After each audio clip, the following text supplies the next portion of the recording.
live or live in the past. Odyssey Cool. Report here. Okay. Good to be back. All right then. So, might be a little different this time. And do you care to tell why, Parth? Yeah. So we have a guest with us today. You want to introduce yourself? Yeah, my name is Ronnie. I'm a Cal State Long Beach graduate, and I graduated with a BA in history, and I'm Stoked to be here? Stoked to Awesome, stoked to be here. Cool. All right then, college graduates, and I have yet to graduate, so I feel kind of left out. All right then, so let's get to it. We got a lot to talk about in respect to the news. So many things have happened this week. I mean, it's crazy. Jeez. A lot of sad things, to be honest. And it's kind of hard to talk about, and it's hard to think about. Oh yeah. Definitely. So where do you want to start off? You can start with yours. We can start off with that. Mine are kind of depressing. Cool. Yeah. No. Definitely, I understand. So, let's start off with the Covington Catholic teen. I don't know if you guys remember the incident where this teen was. What was the incident again? Would you mind explaining? Yeah, so it was kind of weird. As far as I know, he comes up on this march, and it was against Native Americans or something like that. It was like Native Americans going against. So they were dancing in a circle or something, and these teens, they were marching for they were pro-life. Oh, okay. Right, they were pro-life Catholics, and as they, the Indian, there was an Indian leader, like an Indian man, who ended up walking up to them, and let alone he also served.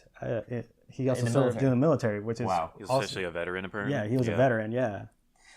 So here's the messed up thing: is that the media ends up reporting, just, I don't want to say skewing the facts, but like the story was misrepresented a lot.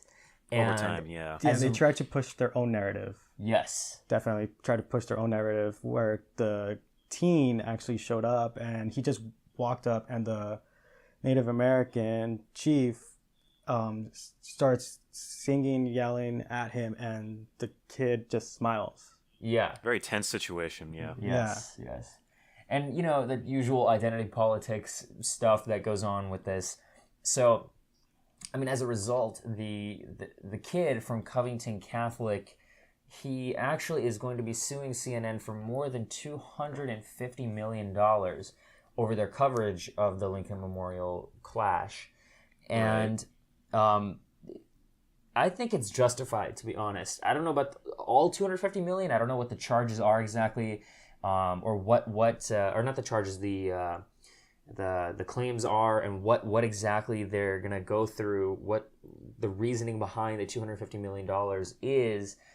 But I know for a fact that kid's life is probably changed forever. I know he was getting a lot of hate from people his age.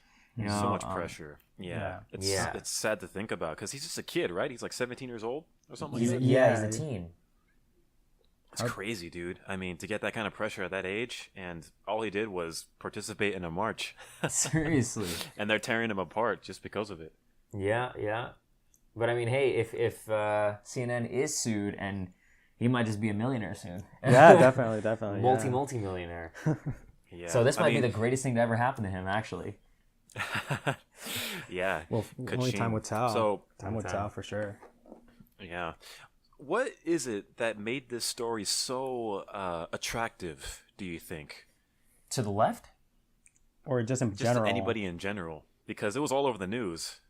And I remember like every news outlet talking about it. Ben Shapiro talked about it. Yeah. So, Right.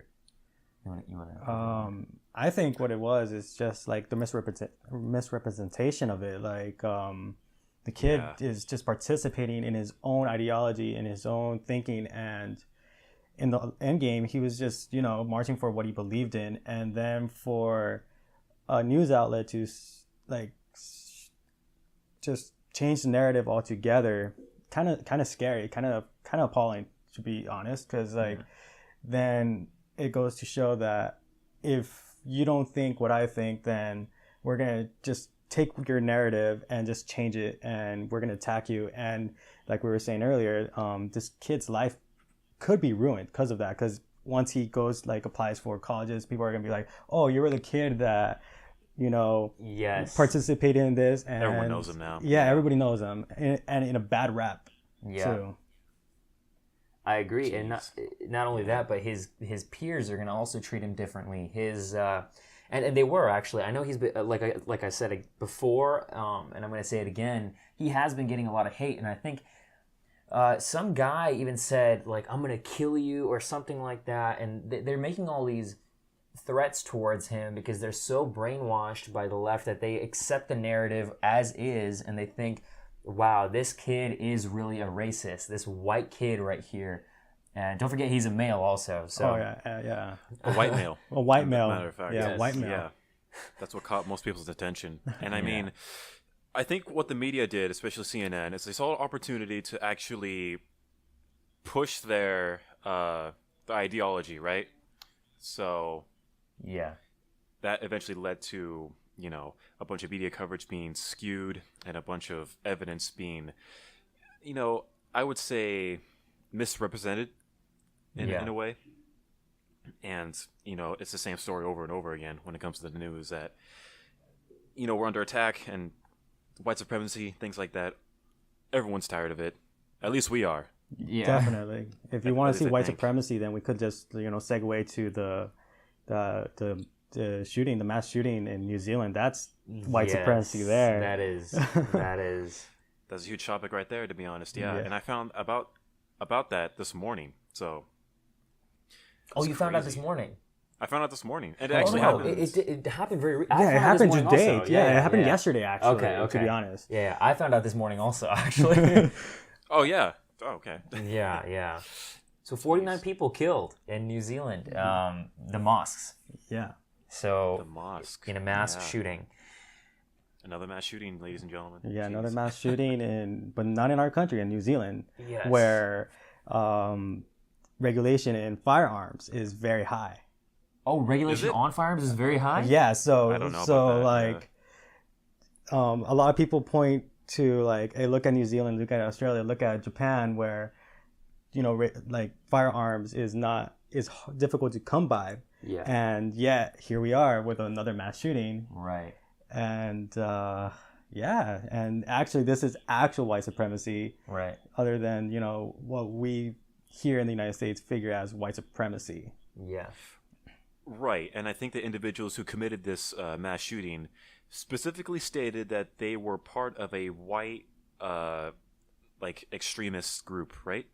They kind of declared that. Yeah, they did. In their manifesto, actually. Wow. It's crazy to think about. This is insane because this is our first. I don't want to say our first, but my first real witnessing of anything really, really white supremacist in real time. Because from what I remember, I don't remember any incidences of the KKK doing any. At least I haven't heard. Maybe I'm not connected well to the news, but or any white supremacist group. Not that I can remember, at least. It's funny because I remember. It's not funny, but when I was on Instagram this morning, and one of my friends posted. She's Muslim actually, and she posted about the shooting, and she was saying how disgusted she was by what had happened, and how it's all stupid and this and that. And I'm not gonna disagree with her. I think this is a horrendous thing, that shouldn't have happened. But at the same time, you also have to consider that it's a religious thing, right? It's not just a white person thing. It's like a religious battle, because we know members of ISIS have done even worse things. Like, they've beheaded people and they've filmed it and they've thrown it online. And I've seen some of these beheadings. They're not easy to watch because they slowly chop your head off. And I know that there's people say oh, well, you can't, say that about, Muslims and everything like that. Well, isn't it the same thing here? Well, you can't say that all white people are white supremacists like the mass shooters here. You see what I'm saying? There are certain crazy people in all religions, in all ethnicities, in all cultures, right? That's just that's a person thing. That's not necessarily a thing that it can be associated with your identity. hence making it identity of politics. But yeah, I'm not gonna like go and I'm not gonna like message her and be like, hey, yeah, what about ISIS, huh? Yeah, I'm not just that's like really insensitive of me. Yeah, that's just a So, what if moment or something like that. Yeah, in every single field, there are very extreme people to that far side. So you have extreme, Jews, extreme Muslims, extreme white supremacists, extreme, Neo-Nazis, leftists, etc. Yeah. everywhere. And I think it's those individuals that are the extremists give the entire field itself a bad view, a bad rep, essentially. Yeah. So, you've got individuals on the left and on the right being extremists, and they're kind of painting a bad representation of the entire party. Yeah. That's a common misconception when it comes to different fields. But, I mean, in respect to the story, people look at this kind of situation that happened, and I think they'll all agree that white supremacy is still real, and it's still lurking around our society. And it's hard not to notice when an event like this happens, and it kind of gives that message. Yeah.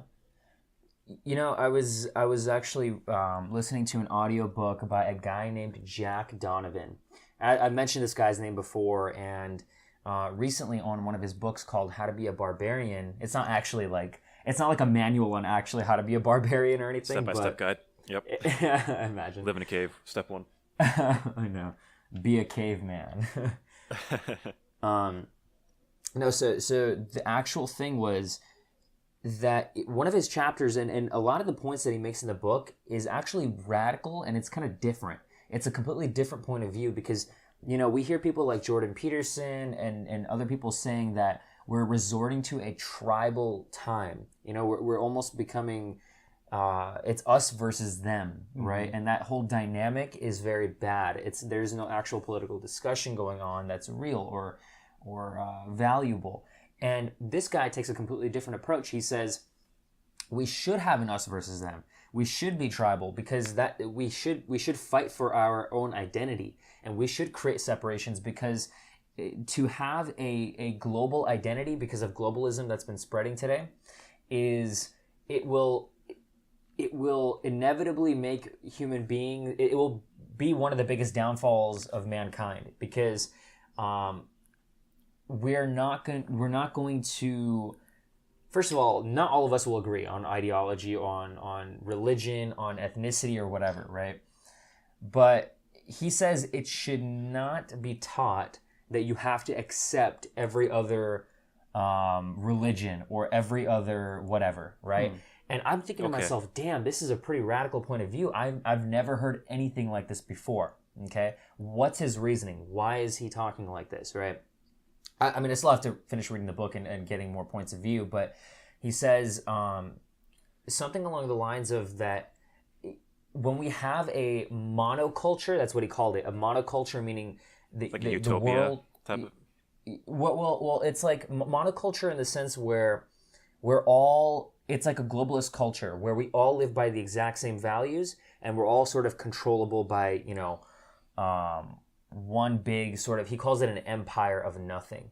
An empire meaning like these global elites. It's kind of like what's his name? Alex Jones was talking about how how Alex Jones is. I think Alex Jones is a fan of populism or like nationalism. Okay. Right. Okay.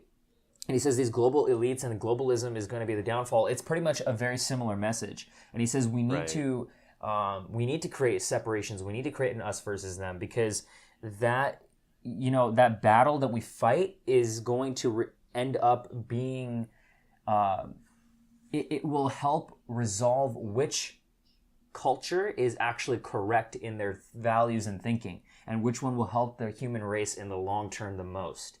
And I still have to read more into it than the reasoning, and I'm not 100% clear on his ideas. I'll bring back more for the next podcast or whenever else, but his whole thing was that, people should fight for their culture. People should fight for their religion. People should fight, and not necessarily in a violent way, but we should create a separate identity. At least defend it. Yeah. Yes, Oh, okay. yes. I could agree with that. Now, the left would try to say, hey, you see all this hatred and violence going on. we need to be one culture. We need to be diverse and accept everyone, right? And they're pushing this narrative so far that it's like they'll find any way to make sure this agenda gets passed, including twisting the narrative and creating a narrative and that sort of thing.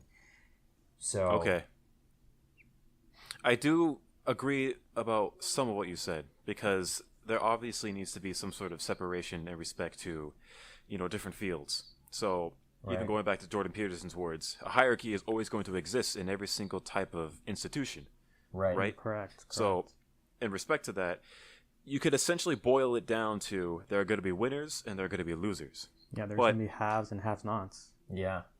Pretty much. And with that, there's going to be obvious segregation. So I think when it comes to multiple religions and multiple ideologies in respect to politics, people tend to do that in respect to human nature, like we discussed before. So it's natural for people to go into this tribal state of mind where it's you versus me, and we need to defend our rights. Therefore, we'll do anything to do so. And Right. the other side is wrong. Yeah. And it can get a little extreme at times. Even people like on Antifa, situations like this where there's massive shootings, those are the most extreme situations, and people tend to only focus on those extreme situations, and things get really heated from there. Definitely. It is kind of scary how that can be. People only view that kind of situations, right? So you have politicians today amplifying the amount of coverage when it comes to these horrific situations like shootings and people getting hurt, and even the wall. People are always talking about that. It's all just politics. Yeah. Politics, how it the goes. dirty game. Definitely. It goes back to what Definitely you were dishonest talking game. about the other day about the political truth. Yeah, And, I mentioned it on this podcast Yeah, as you well. did, yeah. Yeah. The Neil deGrasse Tyson thing about the 3 truths. Yeah, and definitely politics, which is now being skewed by the media, wants you to see and hear, and Yes. and that affects your beliefs. 100%. That's very, very true. And I think when it comes to the story of the Christchurch shootings, many medias are going on the side of, oh, this is white supremacy, and people need to be afraid about, white power, and we need to take steps in order to, decrease the amount of white power in institutions. And I know there are going to be more articles on this type of narrative in the coming future. Definitely.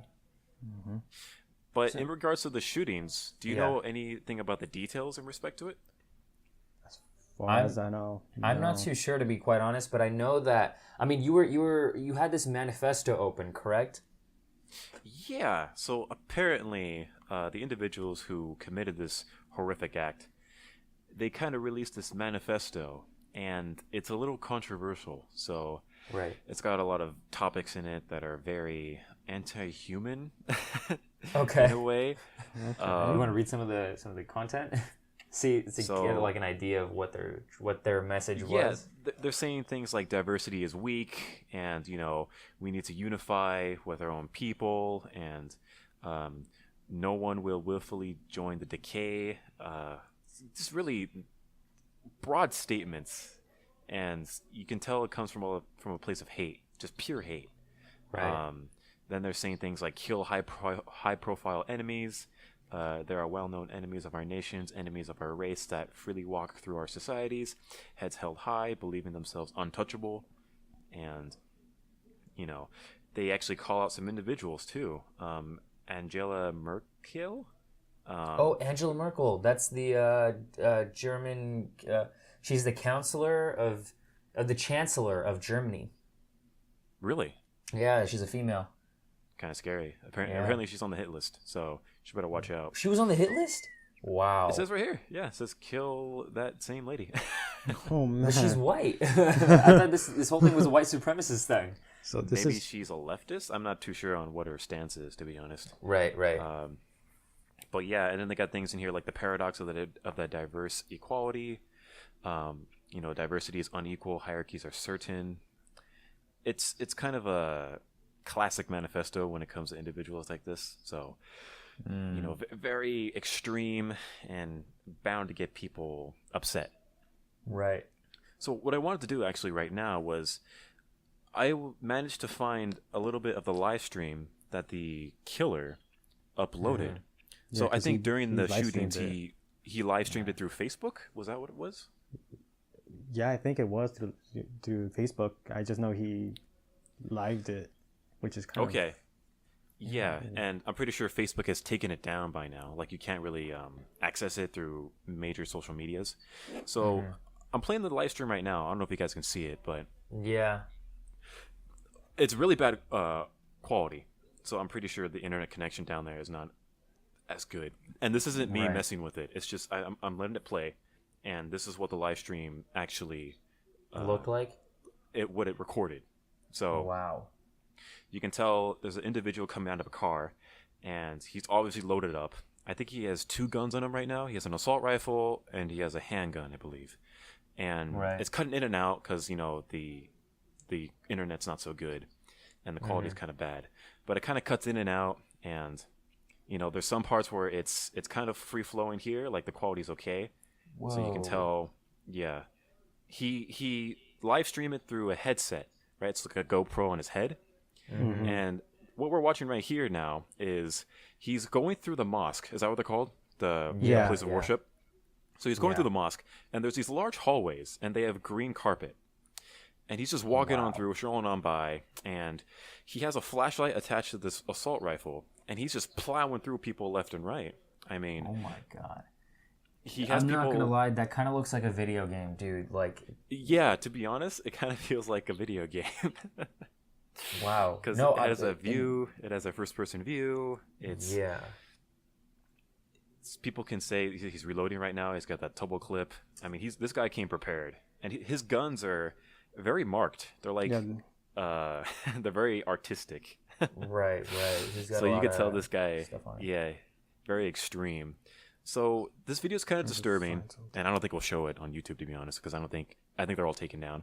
But there's bodies on the floor, and, you know, he's plowing through people, and he actually goes to the point where he triple taps individuals on the floor. So what does that mean? Well, he's making sure they're dead. Oh wow. I hate to use that kind of language, like double tap or triple tap, but he's kind of, you know, making sure that his victims are gone for good. So here's kind of he goes back out of the mosque. You know, there's bodies everywhere, and the strange thing is this happened for a very long time. Like we're now at, this video is 16 minutes long. So this guy was active for 16 minutes. Damn. That's crazy to think Before about. the cops showed up? Before the cops showed up. And I think he's actually getting some resistance here. Like there's individuals who are responding to the situation. And as you can tell by the video right now, he's outside the mosque in the front, and he's shooting at individuals to the left down the sidewalk and to the right down the sidewalk. So he goes back to his car, and the video kind of cuts in and out here. But here's the car, and he puts away the assault rifle, and he picks up another one. What? And then he goes back in? And then he's going back, and I think he was planning to light the place on fire because he had some gas canisters right there. But he's going back in, right? He's got the new assault rifle. Look at that new magazine right there. So he's coming back in, and he's going to the side of the building, and I think he's taking out other victims, to be honest. Yeah, there he is right now shooting. And, you know, this guy had it all planned out, right? So he knew, like, the exits and the entrances, and he's just outside right now, and I'm going to go to the point where he actually goes back in. Because I watched the video beforehand this morning. So he's going back in, and his victims are still there on the floor. And what he's doing is he's making sure that they're dead. So this guy was very determined. And you can tell in the video that there's a bunch of bodies in the corner. Yeah. And he goes as far, and sorry if this is a little disturbing, but this is what it is. As you can see what he's doing, he's really making sure that these individuals are just gone. Yeah. But, I mean, you get the whole point from that video. Yeah. It's just, from there, I think he, like, catches a ride, and he goes off. He has a shotgun, apparently, so he was really loaded up. Yeah. But, yeah. Thoughts? What do you guys think about this? It's crazy to think about how this live stream just really shows it all. I think he was trying to send a message. That's pretty much it. What happened to him, by the way? Did he get arrested or? You know what? I'm not too sure, to be honest. The video kind of cuts out with him driving, and then He's driving really fast. He's driving really fast, yeah. But in terms of the shooting, I think he is dead. So I have something on CNN right now. Brenton Tarrant, 28, has been charged with murder in connection to the unprecedented attack on the two mosques. He appeared in Christchurch District Court on Saturday. During his brief appearance, he was handcuffed. Appears someone's alive. Okay. So he's just a suspect. But we don't really know who did it. Yeah, we don't really know who did it because I think they were covering their identity. So here's the thing then: if it was live streamed through Facebook, don't you have to be connected to an account? Can't they track you? Yeah, that's a good question. I'm not too sure, to be honest. Maybe they couldn't get that much information off the account itself. Maybe it was like a quick startup account, and maybe he deleted it afterwards. Who knows? But right. As far as the individuals right now, I don't think even the media knows, to be honest. Like, you got people commenting on it, and they have suspects right now. But, I mean, to be honest, 16 minutes of pure rampage, a pure shooting rampage. I mean, not even in the U.S. that would last for that long, right? Because I think if you called the cops here, they would at least get to the situation in like 10 minutes. At max. Between 5 and 10 minutes, I'm assuming. It's got to be. If we take the most recent shooting, which was the Las Vegas, how long did that take to break down? Geez, man. We talked about that on the last podcast because we were talking about firearms. It's crazy to think about. Yeah, I think he was shooting for a good 20 minutes, to be honest. Wow. But yeah, I mean, that's the whole story right there. As of right now, things are kind of unfolding. They're questioning people who might have been involved, and it's just a depressing story. Yeah. And it's sad to say that we live in this kind of time, because seriously, mass shootings, it's kind of like a regular thing nowadays, right? Yeah. Like, here or there, they pop up, and my first initial thought when I saw the story, I'm like, oh, look, another mass shooting. Yeah. Another one. So I found something interesting here. This is coming from the New York Times regarding the shooting. It says the gun laws in New Zealand are more lawyered and do not fit easily into a pro or anti-gun rubric. So, and it says semi-automatic rifles and handguns, for example, require special licenses. A person can only buy one semi-automatic weapon at a time. So how he got his hands on an assault rifle and shotguns and pistols, he must have been planning this for a very long time. If you are only able to purchase one at a time. Right. Unlike here, you could purchase multiple at a time. Right. Why New Zealand, though? That's kind of strange. Maybe that's his home. He is from New Zealand. He is from New Zealand, yeah. Okay. Jeez. I mean, that kind of planning, he must have been very, very determined. Yeah. Actually, I'm wrong. He was an Australian citizen. Okay. From Australia. Okay. Australia. Right. Australia's pretty close to New Zealand. Yeah, they're in the same continent. They're like miles apart. Yeah.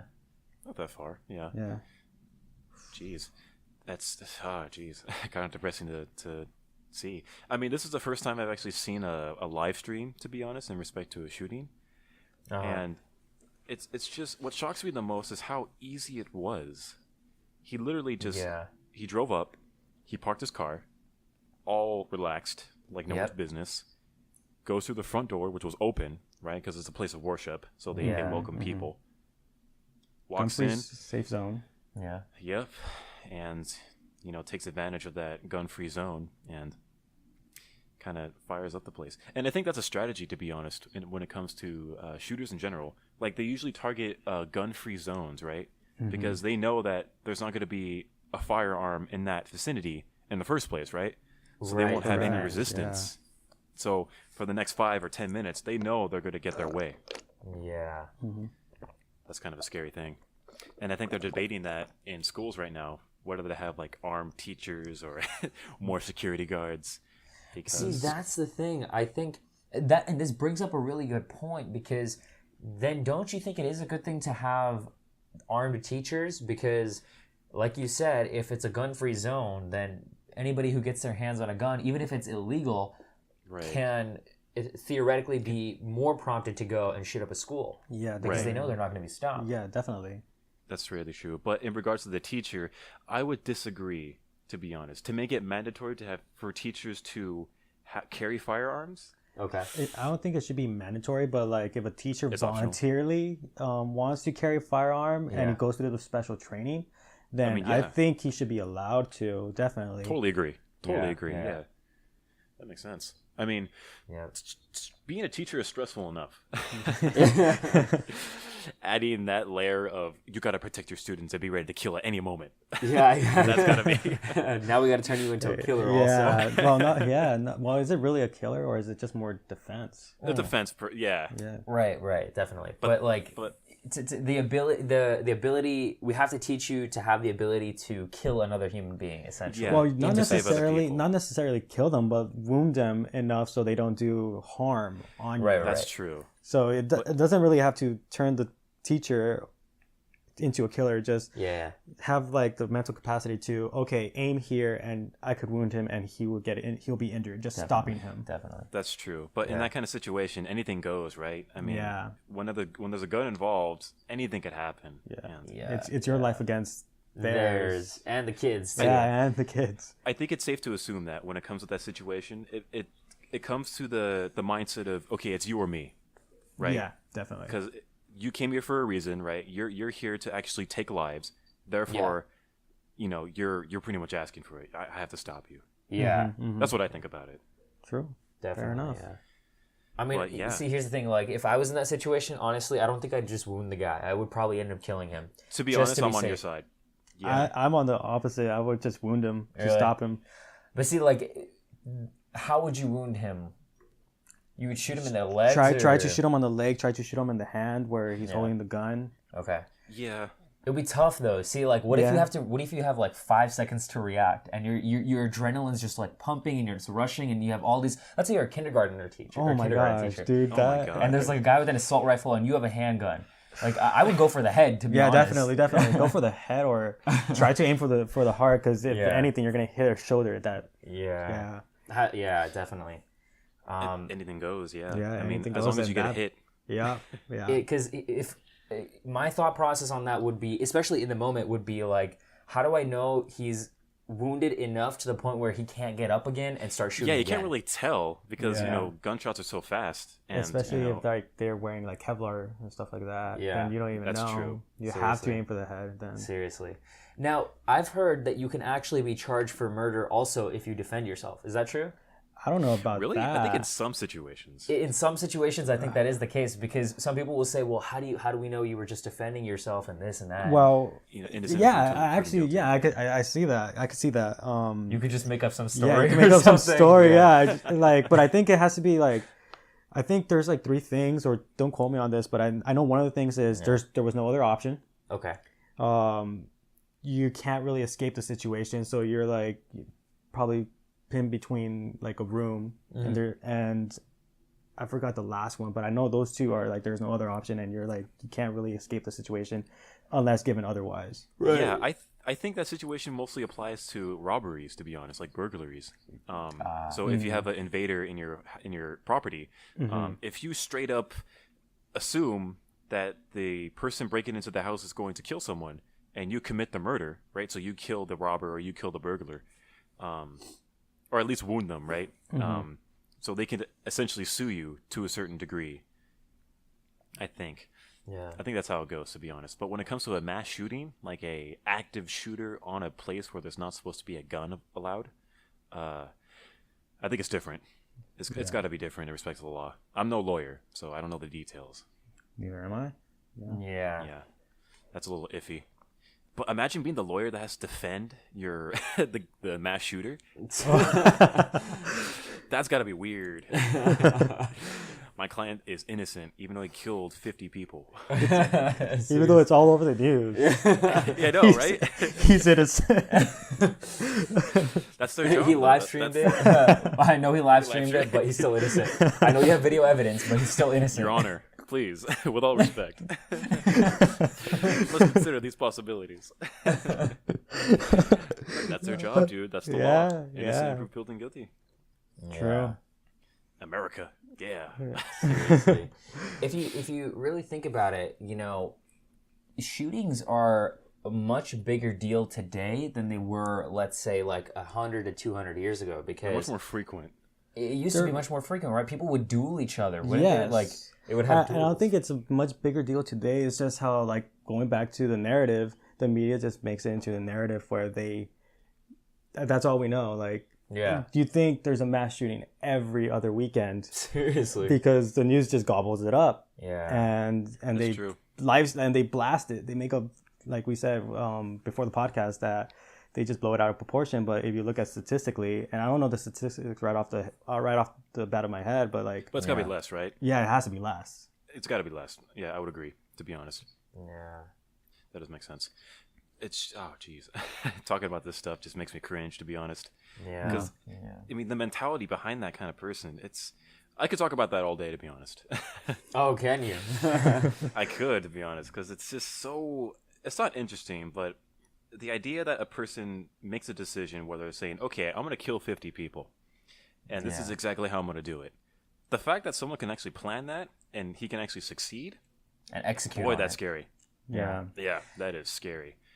I mean, unpredictable to the point of, you know. Yeah, Max. yeah.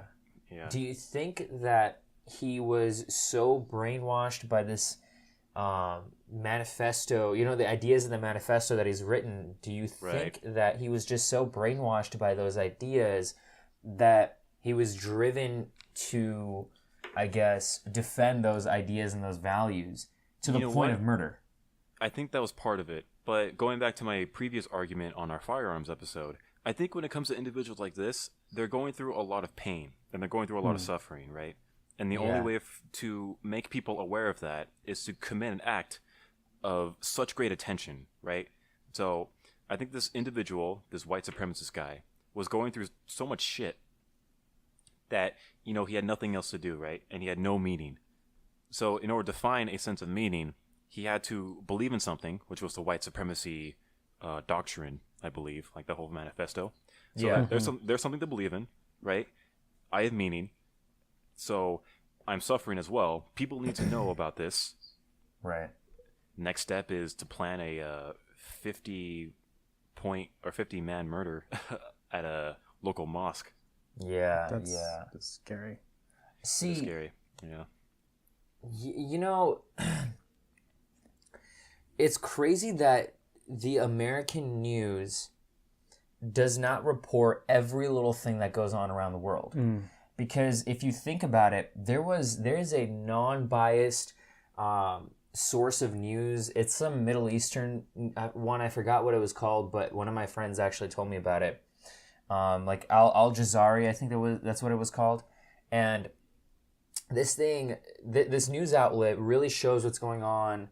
I think not just in the Middle East, but around the world, and how there are so many people who die every day from like fatal, you know, like shootings and things like that around the world. Yet the American news does not report all of it. And somehow they reported this one. Yeah. Do you see what I'm talking about? That does make sense, because when you look at other incidences, like suicides, or even people will die in hospitals, right, due to well, there's that for sure. There's that for sure. But I'm saying there's actual like there's other reasons for the people dying also. Things like what was it? Like ISIS will behead people and put the videos online. Well, why is it that the American news doesn't talk about that? Why don't they report like, oh, ISIS just put up another few videos with another few people dying because they refuse to convert to Islam or something like that? I think they have a secret Sharia agenda. law. Yeah, it goes against their agenda. Yeah, it goes against their agenda. I think they're trying to convey a certain type of narrative, like we were saying before. So they need to get a message out there in respect to their own agenda. I think it's very political, to be honest, sadly to say.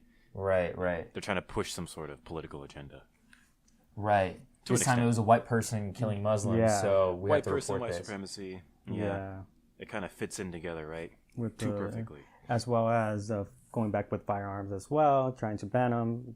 But in this point, it's kind of weird, ironic, because New Zealand, again, like I said, it's harder to get a gun in New Zealand than it is here in the United States, and yet it still happened. It still happened. You know, that kind of, I was talking to Matt on the last podcast we're talking about firearms and banning firearms. What do you think do you think in our lifetime we will see the banning of all guns and getting rid of the Second Amendment in our lifetime? I hope not. And the reason I hope not is because, and this could be jokingly or take it as you will, but I say I hope not, because if people are correct about Trump and saying he is a fascist and he says takes control of the government, then and say we don't have guns, then who are we to go against the military and defend ourselves if we don't have a gun? Yeah. You know. 100%. So I hope not. No. I see exactly the point you were talking about. It's funny because I remember I was gonna make a point. Matt, do you remember I told you on the last episode? I forgot. If I remember, I'll bring it up again. But I was it about the Second Amendment? It was something about. I mean, I don't know if it was about the Second Amendment, but it was about guns in general. Okay. I forgot, but if I remember, I'll let you guys know again. So yeah. I mean, we're still talking about this topic of guns in respect to banning them and the Second Amendment. So, in my opinion, and I said this before, I think it will eventually happen, to be honest. But it will only be banned for a certain amount of time, I believe. I think there's going to be a very big shooting in the future. Right. And I think we might even be alive for it, to be honest. Yeah. So big how? Like, we're talking like hundreds of people or what? Maybe, to be honest, and it might even happen on American soil. But wow, maybe it will be like a huge planned out assault. Maybe somewhere in a big city, probably. I'm not sure. But yeah. I'm getting into like conspiracy talk here. But, right. I feel like that would be considered a terrorist attack. Wouldn't it? Would be a terrorist attack. Yeah. If it's that scale, if it's all planned out, then yeah. Doesn't matter who it is. It would be a terrorist attack. Definitely. I think. That's a terrorist attack. Oh, I remember what I was going to say. So in the last episode, I said how remember we go back to the 18th Amendment and we banned alcohol, and alcohol consumption actually skyrocketed in the black market, and the 21st Amendment had to be put in place to make it legal again. Yeah. And so. Wouldn't the same thing? I mean, I guess that kind of goes back to the point of New Zealand. When you ban something, maybe in the case of guns, people won't use them more, but they will make sure to have them in stock somewhere in the country, right? You can't. What are you gonna do? Like, make sure all the guns that people own are like turned in and burned, or what? You know? Obviously, that could happen. I mean, which country did that? Where they turned in and burned them? No. I'm saying would that would probably not happen. Oh yeah, is what I'm saying. Like, I'm not saying that if you ban guns, that the consumption of guns or the usage of guns would go up, but people are still gonna have them. Yeah, people are still gonna have them. I don't think the military or the police force or the government in some way, shape, or form is going to tell the citizens currently owning guns to go and turn them into the government, because that would be outright, almost kind of like treachery. That would be, and in my opinion, that would be tyranny. Kind of a scary thing. Yeah, it would be tyranny, because it's like, I don't think people would do that. I think people would revolt. The people with guns, a lot of them, especially like the more like manly of the men, are gonna they're gonna use their semi-automatic weapons, find some bump stock somewhere and fight against that shit. You know? Yeah, definitely. Because you're taking away a vital weapon for them to defend themselves. No matter how much the military advances and has way far superior technology, I think you have to take into consideration that even if we don't stand a chance against the military, it's still I guess hopeful to us to have these weapons. You know, it's still sort of like it gives us peace, right? It gives not us. I'm saying like us, a sense of but security. I'm saying a lot of people. It gives people security. Like you said, a sense of peace. Yes. For sure. I think behind all this, people are naturally feel unsafe in today's modern society, to be honest, because people are bombarded through media on Facebook, Twitter, and Instagram even, and you got news outlets like CNN and NBC and Fox News, even Alex Jones, InfoWars. They're constantly bombarding the individual with all this, chaotic situations. So, and every single news story they show makes the individual feel unsafe in general. Yeah. Right. I mean, that's pretty much every news outlet on TV. It's like, oh, you should be worried. Like, the person down the street's gonna, freaking make a bomb and blow something up. And, right. I mean, even looking at this right now, there's a story by ABC 30. Fresno man tried to set off a bomb at Panera Bread, but failed. And Fresno's down the street from where I am. So, like that one time, were you there at Mount Sac when the failed bombings were occurring? Oh, yeah. And everyone had to evacuate. Yeah. I think that was like during finals, was it? No, actually, I think that was like during the beginning of the semester. Oh. Like third week or something like that. Yeah, I remember there was a gigantic line to get out of school. Yeah. I was just sitting there like, actually, it was terrible. Oh my god. It was terrible, yeah. It was like 40 minutes just to get out. And I'm like, what the heck? Dude, no, I was actually scared. I was actually with my girlfriend in the car at the time, and she was saying like, oh, come on, like, how long is it gonna take? I'm just sitting there like, dude, like, we could die any second. Like, what are you talking about? How long is it gonna take? Like, I was in my car with I think a couple of my friends, and we're just like evacuating. And we're like, dude, if there was say a bomb threat and we're like all talking, and we're like, imagine if there was a bomb threat. If there was a bomb, we'd be dead. Yeah. Like now. Like we would even very chill about it. I went to Subway and I got lunch. I'm like, screw this. I'm getting lunch. Yeah. We're like, all right. Yeah, classes were canceled. Everyone was just everybody was mix of emotions. Definitely. I think I went to Denny's or something right after. I know, right? Free day. Get some lunch. Get some dinner. Some part of me was actually a little happy because the school day was done. It's like, oh, thank God we don't have to go to school anymore. Classes are canceled. Yeah. But yeah, I mean, in situations like that, mayhem and chaotic,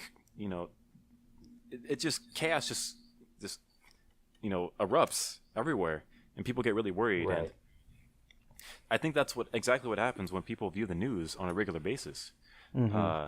So they get this daily dose of just unsafe stories and this feeling of mayhem happening around their neighborhood or even in their own city.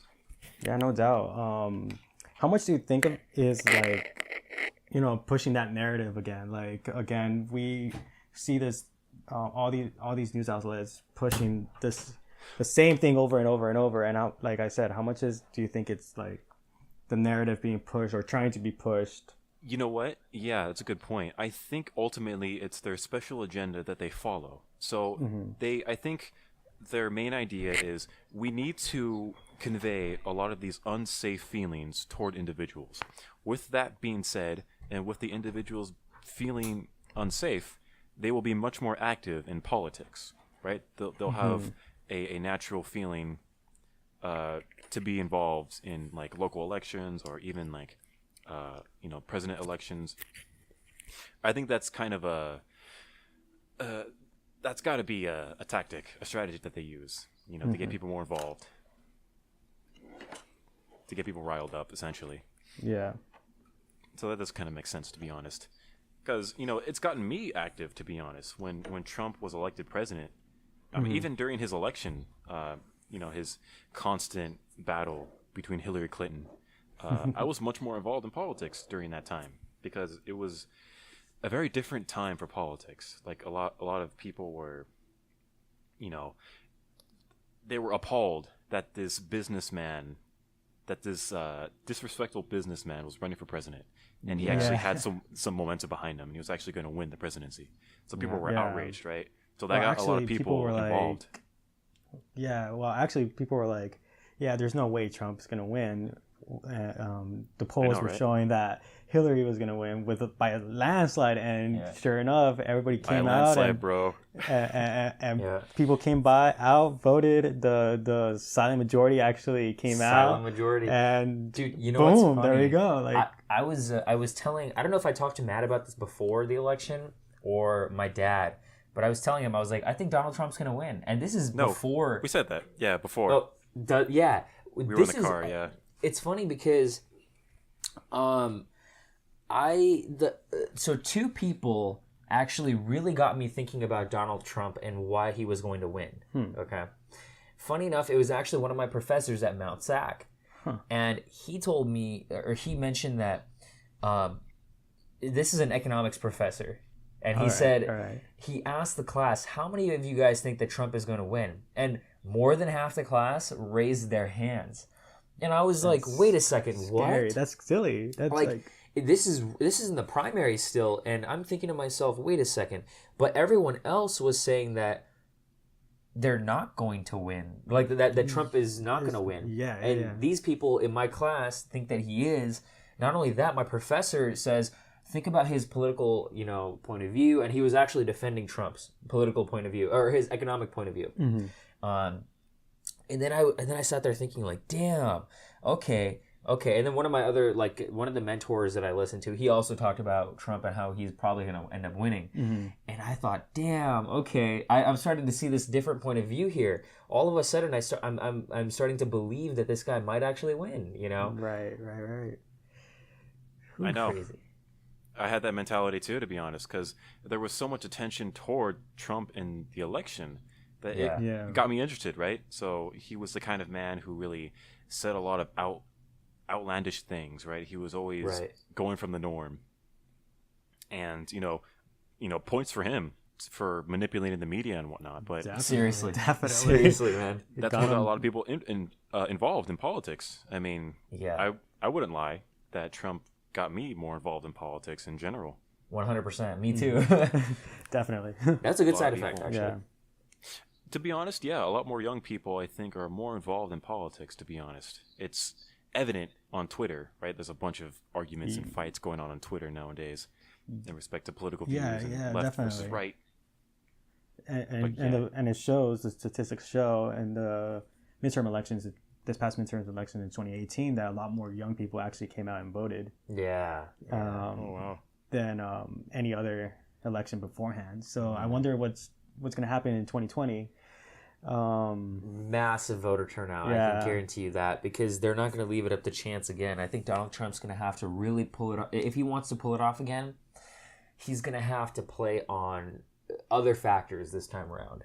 And I think he has an advantage and a disadvantage. Is that the advantage he has is that I think, and I was telling Matt this on a previous podcast, over the past 4 years or 3 years, people have been slowly shifting their mentality because of all these podcasts that have been coming out, Dave Rubin, Ben Shapiro, Joe Rogan, where they have not just a conservative mindset, but a different mindset from the left. So you have options on how to think politically. Right. So more and more people are starting to sort of, I don't want to say be converted, but to be unconverted from the left. So being like open-minded. Open-minded, being like actually woke. Yes, like really actually woke. Yeah. Like woke. As in woke.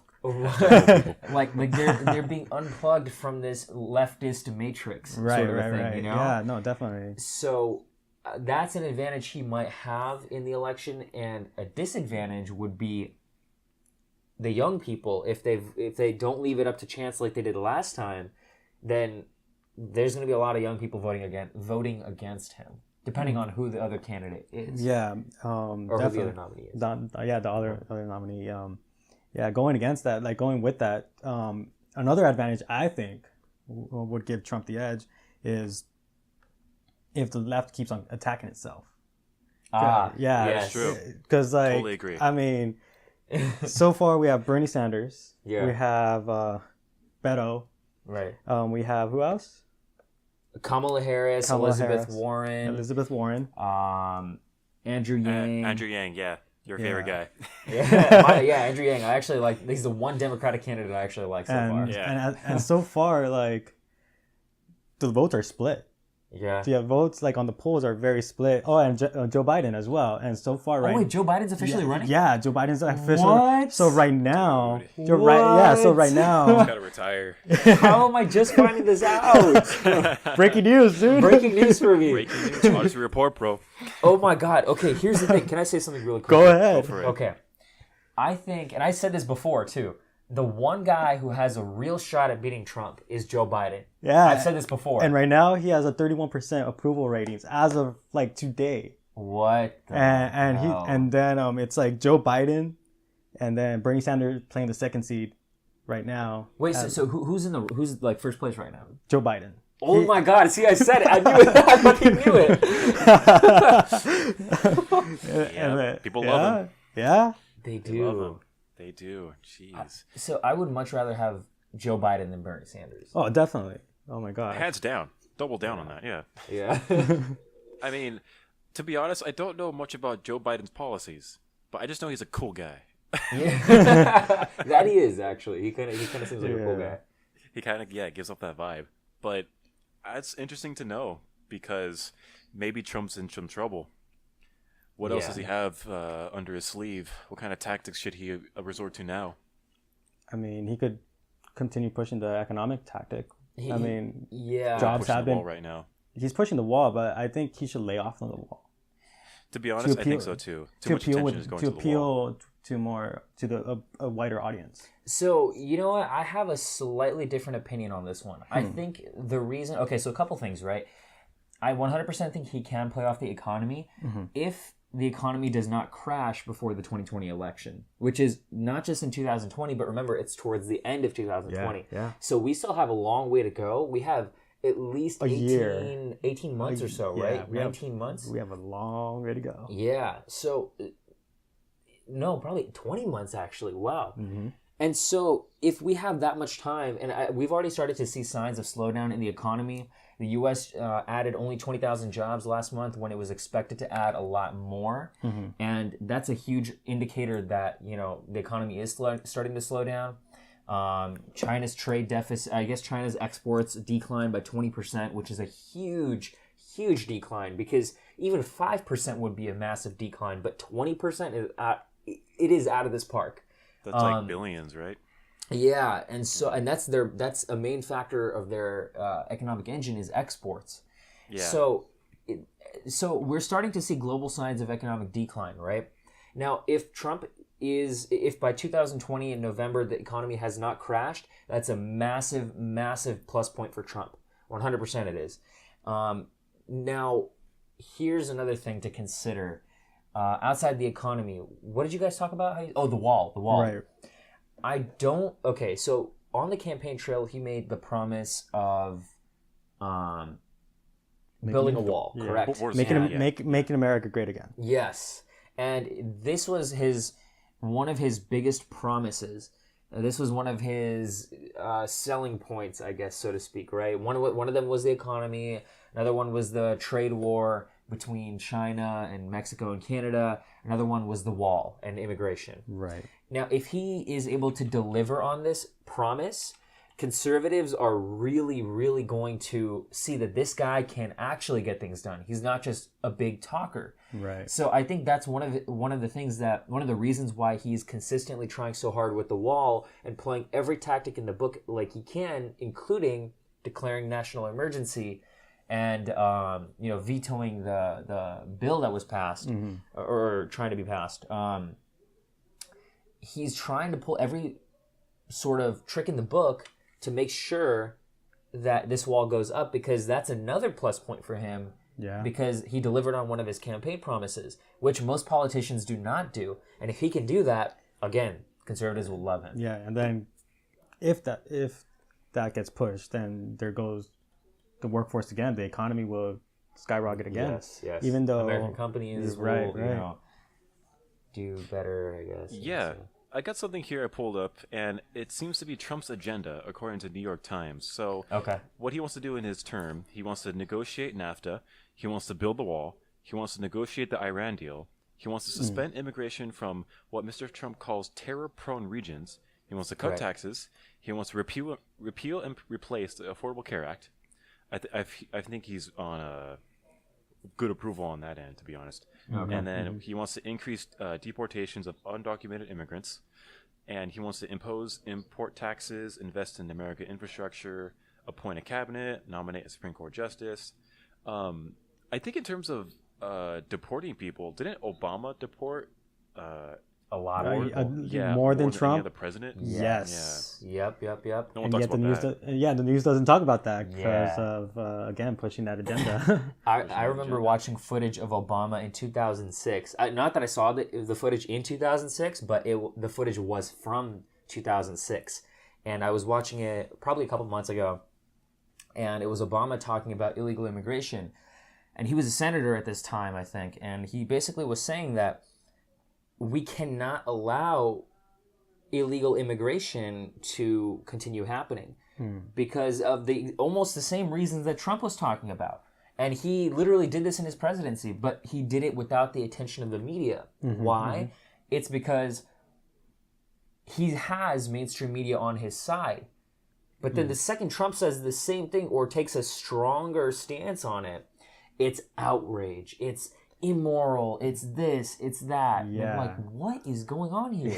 Yeah. Hillary Clinton said it too.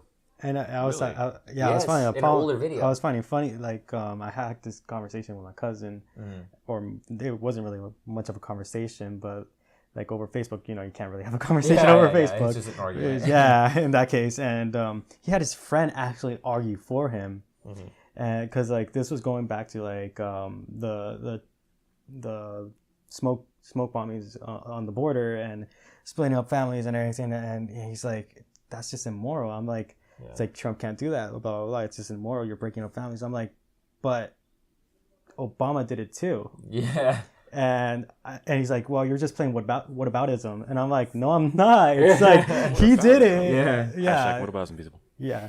I'm like, no, I'm not. I'm like, face the facts. He did it. Yeah. And he deported more than Trump has in the last 3 years. Yeah. So going off the facts, when he it's just immoral no matter who does it. Yeah. And he's like, well, Trump put it on his legislation that to break up the families. And I'm like, yeah, but a couple of days after he said that, he repealed his own thing and didn't do that. Yeah. And then if you look at, he's like, yeah, but in the Obama bill, it has nothing like that. But I'm like, and I actually quoted this from factchecks.gov. I pulled it up, and it was like the secretary of Homeland Security or something like that for Obama. He said, I neither approve or deny that such things happened. Right. And when he was being questioned about it, and his friend's like, oh, now you're going conspiracy theory? I'm like, no, I'm not going off conspiracy theory. I'm just going off what he said. He neither approves or denied that there was splitting of families under the Obama administration. He's like, he couldn't really respond. Yeah. Gotcha. Yeah. Yeah. You going conspiracy theory, bro? Yeah, that was literally what he said. You're using conspiracy theory on me? I'm like, no. I'm quoting what he said, man. I'm like, that's funny. That's Alex Jones all the time, to be honest. Yep. I want to talk about the Sanders, to be honest, on this topic of morality, because he seems like a very moral guy, doesn't he? He wants to increase the wage, the minimum wage to $15 an hour. He wants free college tuition, and I know Parth has his own special thoughts on that kind of topic. Yeah. But this idea of morality when it comes to people in power, they have to be moral. They have to take the moral ground. They have to be more moral than their opponent. Yeah. And to be honest, that's never going to happen. People are not going to be moral when it comes to politics. It's a very dishonest career. Like I've said before, you can't get everything. Yeah, definitely. And if you can, you get someone like Rand Paul, who would have been a great president, in my opinion. But the polls wasn't looking good for him. Yeah. Because he was going everything off the Constitution, and yet the public didn't like that. I know, right? Right. Do they even remember that we have a constitution, to be honest? Because it's not mentioned a lot, to be honest. I don't think so, like I was telling Parth, we got a book to go to. We Yeah. got something to refer to. yeah, like I was telling Parth, I'm like, when people ask me, oh, what are your deals? I'm like, oh yeah, I'm a constitutionalist. And they're like, so what does that mean? I'm like, basically, I look at everything that the Constitution says, and I base my viewpoints off that. And if it goes with or against it, then if it goes against it, let's do the exact opposite that goes with it. And if it goes with it, then let's go with it. Yeah. And then they look at it and they're like, so you're basically conservative. I'm like, I guess if that's what it means. They put you in that realm, Yeah, they put me in that realm, and I'm like, all right, sure, whatever. I'm so glad that Supreme Court justices, some of them are like hardcore constitutionalists. Yeah, And that's a good that thing. kind of makes sense, to be honest, because it's like, oh, when it comes to law, we gotta go to the book, right? We gotta go to the written laws and rules. Yeah. Yeah. I think that's necessary. Rules. Written Go down to- rules. Go back to the Federalist Papers. Go back to the very guys. foundation. Oh my gosh. Yeah, that's so true, yeah, though. going back to that Bernie Sanders things about wage gap, like raising the morality, wage and right. morality and all that. You know, in my opinion, I think we shouldn't raise minimum wage. Okay. I agree. honestly think we shouldn't. And I really wanted to bring this up at the other podcast, but I really think we shouldn't, because it just goes to show you, because you and I have graduated from a university. We both have a degree, and a lot of, like, right now I'm getting paid $15 an hour, and it's because I'm educated, and it's for what I do. And what I do takes some knowledge and takes some protocol, and I'm not gonna say that you can teach anyone what I do, but if you have an already educated person, they'll grasp it better. Yeah. And you put in the time and investment to get educated, Right. and you know. right. And and this happened to me, like I've realized this a long time ago, but I realized this even more last year when they raised the minimum wage from $11 to $12. Oh, And that I was happened? Yeah, that happened. So the minimum wow. wage is $12 now, and here in California. One whole And I was ticked off, and my friend's like, "Why are you ticked off? You know, raising the minimum wage does this and this and this." I'm like, I'm not gonna even use the argument of inflation. I'm not gonna even go towards that argument, because you know, everybody uses that argument. Right. But look at me and look at you. And I was telling my friend who has not gone to college. He graduated from high school, has his high school diploma, and I've gone to college, to university, graduated, and I was like telling him, I tutor, I tutor, I get paid $12 an hour, which was great when minimum wage was at $11 an hour, because that me tutoring showed, oh, this guy's educated. He knows what he's talking about, and he's instilling that education to a younger audience. He has the skill to speak his ideas to the younger audience and explain it well, so they could get educated as well. And now you raise the minimum wage to $12 an hour, what I was getting paid at before that was minimum wage. What does that say about my education? Yeah, it was worthless, or not as worth Exactly. as much, right? Now you're saying Joe Schmo over there with a high school diploma gets paid as much as I do with a high school education than I do with the same thing as I do with a college education. You know what's hilarious about that also is that Bernie Sanders, that being said, so you would think that, okay, that means people are going to be less inclined to go to college because they can get paid the same amount without going to college. Right. Okay, but the funny thing is Bernie Sanders also wants to make college free, which would be so costly. Yeah. That's another thing. Yeah. Oh Now- my gosh. Now, my thought process is very similar to yours. The only way that I would advocate to raise minimum wage is in the long term if inflation is increasing, and inflation usually increases at about an average of 2 to 3% per year. So to adjust for inflation, right? That is the only way that or reason to raise minimum wage slowly. Maybe $1 is too much too. Maybe it should have been $11.50. All right. You know what I mean? Yeah. You see what I'm saying? Only enough to offset inflation, and maybe just a little bit more after inflation. Why? The only reason being is because as the economy grows over time, we have a larger and larger, we have, let's say, more resources to access. Therefore, we have more resources available to spread. Does that make sense? And I think it is fair to give a slight bit of that share to the people at the bottom because they also worked. You see what I'm saying? They may not have worked as long or as hard as the rest of us, but we get the bigger share of the pie anyways. You see what I'm saying? As the economy grows over time. But that is the only reason I would advocate for raising minimum wage.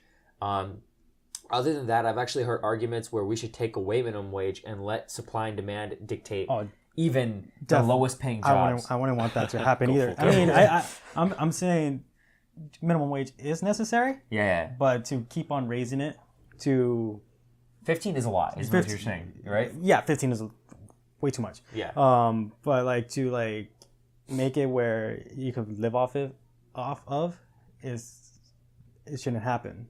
Right. Minimum wage, as we know, is not something a person should live off of. It's a temporary condition. It's a exactly. Yeah. It's a temporary condition and it was mainly for like high school students, college students to help them pay their way through college. It was never made to support a family. Exactly. And people are doing that nowadays. They're taking 2 to 3 jobs and they're supporting their family, like, week by week, paycheck by paycheck. It's not a good life to live. It's not, and it's. I'm like, and I understand a lot of people have families, but I'm like, go to like a night school. So take night classes, get a higher education, so you could be a better benefactor to the economy. There's also you don't have to necessarily go to college to learn a trade. Yeah, to learn a trade. Trade. See, that's the thing. You can learn a trade. You can find courses online that will certify you in certain, in licenses, and that will automatically give you a bump in like a raise. Yeah. A raise in the sense that if you get a job that pertains to that certification, you will have more pay coming your way. Definitely, and it's actually, sadly, not trying to bash college education, but it's actually proven statistically that if you learn a trade, you get paid more than the average college graduate. Wow. Coming out. Wow. Straight out by like 10% or something goes a like long that. way, to be honest. Yeah. Industries love that. When you have that trade skill, you're much more valuable, to be honest. Yeah. In most cases.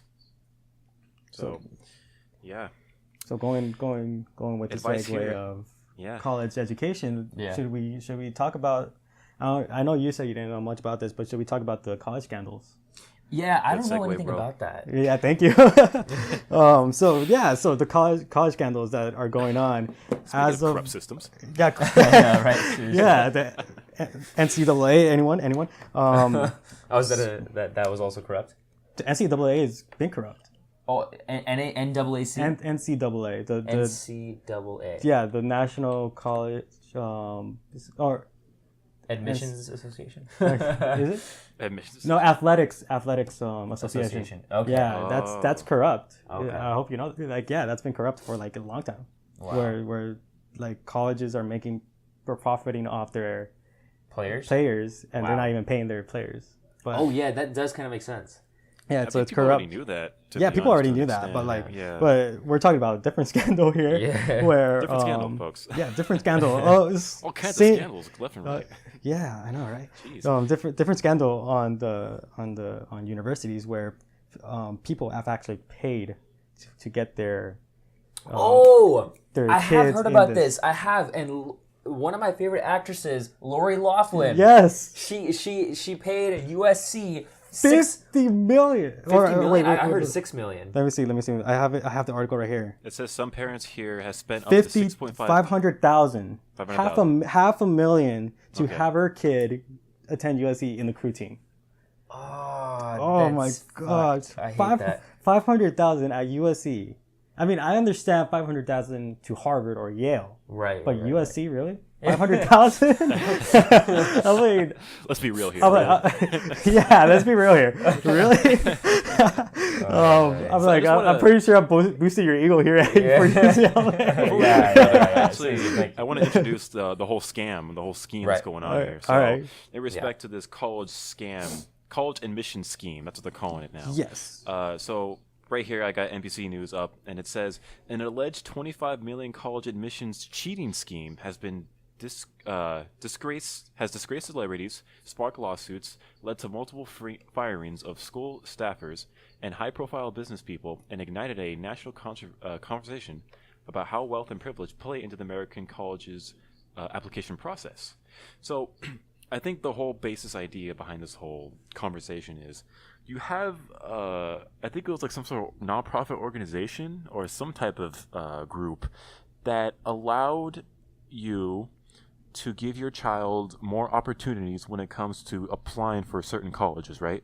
So what comes to mind for me is like PTK, even like honor societies, Key Club, things like that.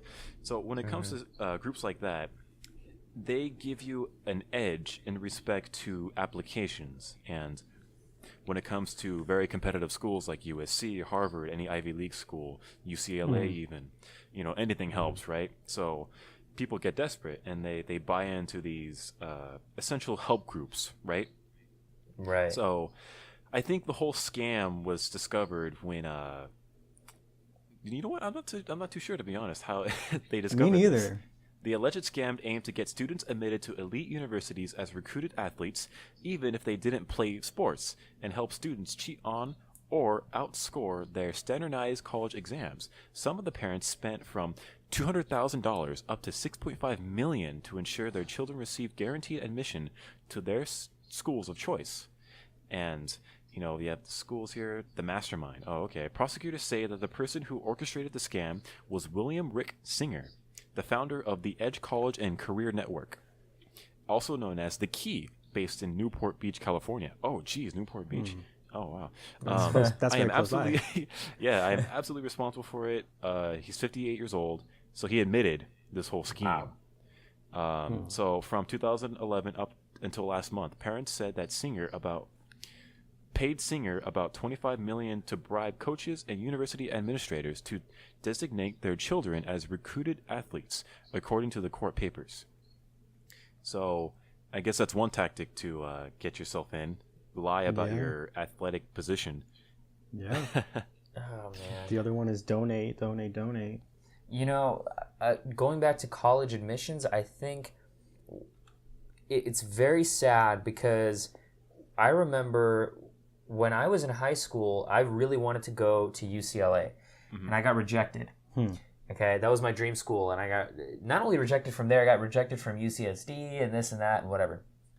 So, and I remember doing research on this, and what I came across was that a lot of what the people that they were accepting were out of state and out of country students, and a lot more in that particular year because they were running low on funding. And because out-of-state students and out-of-country students, they pay hell of a lot more money than people in-state. Yeah. Because because California citizens, they pay taxes to the California government, and if UCLA is a state-run government or state-run government, state-run school or state government-run school, or at least it's partially funded by the government, then those tax dollars. Yeah, they should give priority to in-state residential students. Yes, and so I remember thinking then I went to community college, and then I ended up transferring to UCLA, and I remember there was a little hallway we had, not a hallway, it was a dining hall, and not even a dining hall, it was like a study hall, and it was a small study hall. And I remember walking in there, they had this giant table, a wooden table with like a big, like a fancy table essentially. At huge UCLA? Table. Yes, at UCLA. And they did not, there was no purpose for this table. It was just there for decoration. Really? And I had heard that it had cost UCLA $1.8 million to get that table. Wow. And they used it, they got this because they had the money.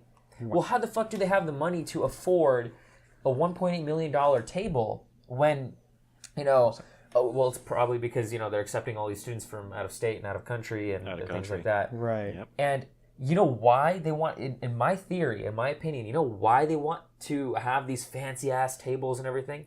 It's because they want to make the dining halls, the study halls, the whole school in general look very, very appealing. Pristine. So prestige. More people will apply. More people will donate. More people, and it's already like the most applied to university in the world. How much more do you want? Yeah. And on top of that, it's like I think their long-term goal was to, and I think we did beat Berkeley. We are number one as a public school now. Yeah. The past 2 or 3 years. Here in California? In California. Just in the world. In the world. Number one public university in the world, yeah.